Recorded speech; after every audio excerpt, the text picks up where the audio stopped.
Shalom, pada kesempatan kali ini saya akan menjelaskan materi tentang konsep rehabilitas tes psikologi.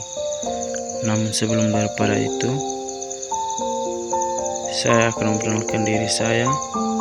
Saya Leonardo Yuskinder Bemau, mahasiswa di Perguruan Tinggi Institut Agama Kristen Negeri Kupang dengan NIM 2052023023, kelas A semester 2, prodi Psikologi Kristen.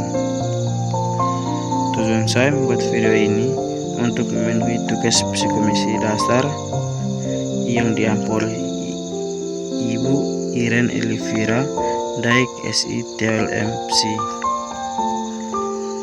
Baik, saya akan masuk dalam materi. Yang pertama, pengertian rehabilitas. Rehabilitas atau kepercayaan tes menunjukkan pada pengertian apakah suatu tes dapat mengukur secara konsisten suatu yang akan diukur dari waktu ke waktu.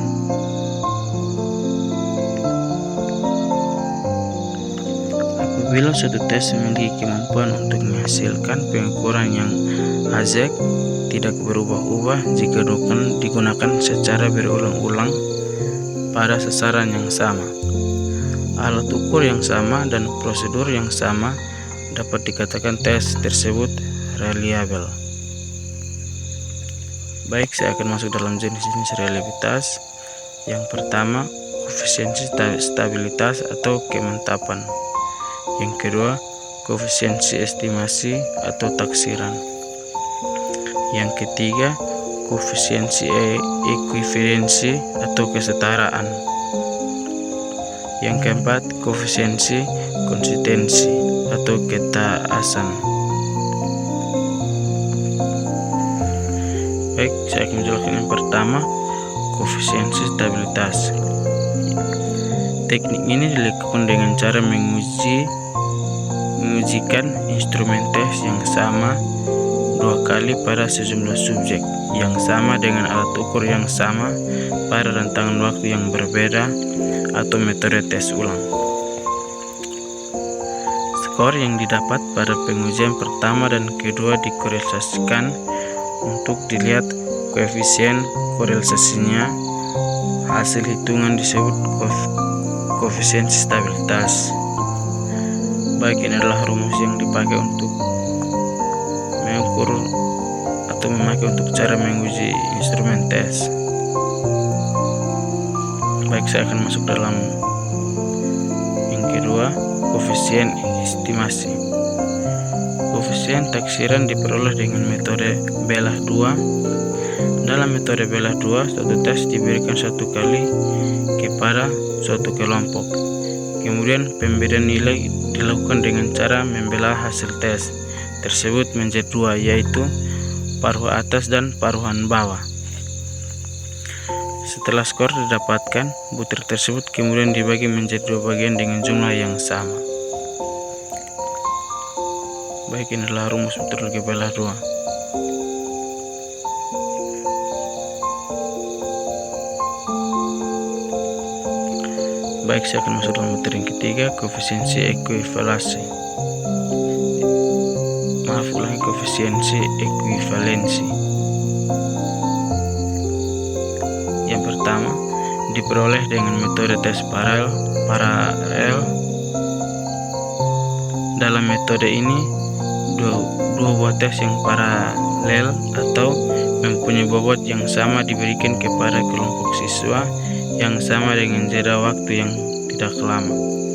Kedua tes tersebut dinyatakan paralel karena dibuat berdasarkan kisi-kisi yang sama. Akan tetapi, butiran soalnya berbeda meskipun untuk mengukur unsur yang sama. Kemudian hal tersebut dihitung dengan koefisiensi korelasinya. Baik, yang terakhir, koefisien konsistensi. Yang pertama, konsistensi internal tes kognitif. Dalam metode ini, satu tes diberikan kepada satu kelompok siswa, kemudian dicari proporsi jawaban benar dan salah untuk setiap butir soal. Yang kedua, kompetensi internal tes kinerja motorik. Penentuan reliabilitas tes kinerja motorik tidak terdapat dalam tes tertulis. Misalnya, tes yang harus dilakukan berulang dan biasanya dilaksanakan pada hari yang berlainan.